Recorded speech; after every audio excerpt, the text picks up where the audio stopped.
Sud Radio. Ça va mieux en le disant. Jean Dorido.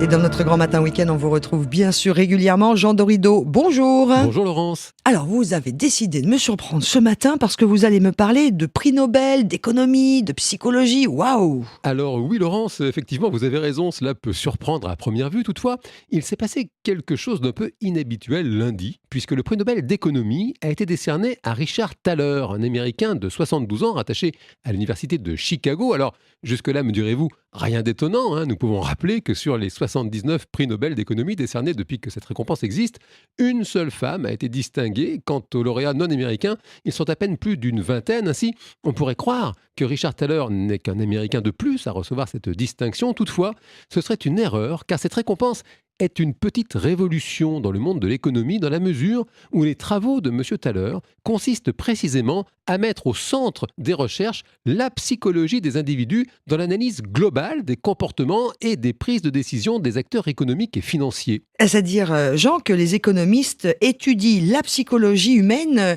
pour évidemment mieux la comprendre, mais aussi pour proposer des tendances et des nouveautés économiques?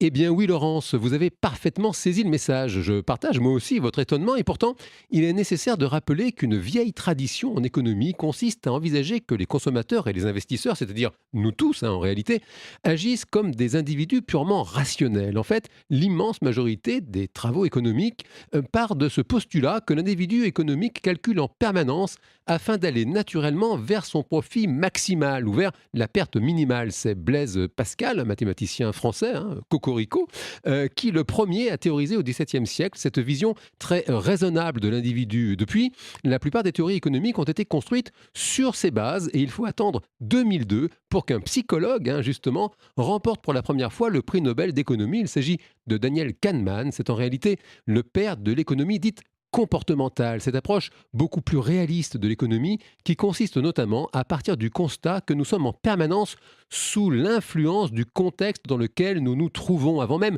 de réfléchir de façon rationnelle, le contexte nous a déjà influencés. Aussi, les recherches en économie comportementale ont-elles de multiples applications dans le domaine de la santé par exemple. On sait bien qu'il est préférable de manger des crudités et des légumes plutôt que des burgers à chaque repas. Bon, eh bien si un self-service décide par exemple d'installer un bar à salade à l'entrée de la cafétéria et le coin des burgers tout au fond, eh bien, il va augmenter les probabilités que chaque visiteur se serve des crudités. C'est ce que l'on appelle un petit coup de pouce. Les anglophones appellent ça des nudges. Ce sont toutes ces petites choses en apparence toutes simples qui vont nous aider à choisir naturellement le comportement le plus avantageux pour nous. Alors, nous pouvons dresser ce matin une petite liste, proposer 3 petits coups de pouce que chacun peut mettre en place. Par exemple, s'amuser à prendre l'habitude de poser ses couverts entre chaque bouchée lorsque l'on mange. Ça aide à prendre son temps et la satiété arrive plus vite et ça aide à garder la ligne. Les fumeurs, par ailleurs, peuvent s'amuser à noter dans un calepin chaque cigarette fumée,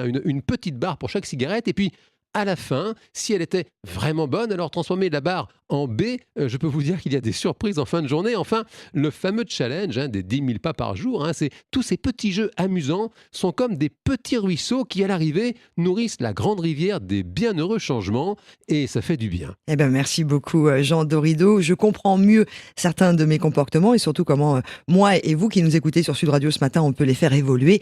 Et vous l'avez compris, ça va beaucoup mieux en le disant. Merci, Jean. Merci Laurence.